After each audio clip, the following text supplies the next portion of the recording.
How to delete a FTP user account from cPanel. Log into your cPanel account and you will see this page. In the Files section, click on the FTP Accounts icon. Scroll down to the FTP Accounts section. Under Actions, click on the Delete button of the FTP account you want to delete.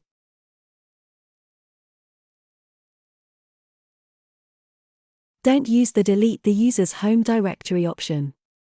Otherwise, the data inside your FTP user account will also be deleted. Click on the Delete button. The selected FTP account has been removed from the list. That's it, you have successfully deleted an FTP account from cPanel. Thank you for watching. Please contact us if you need any further support.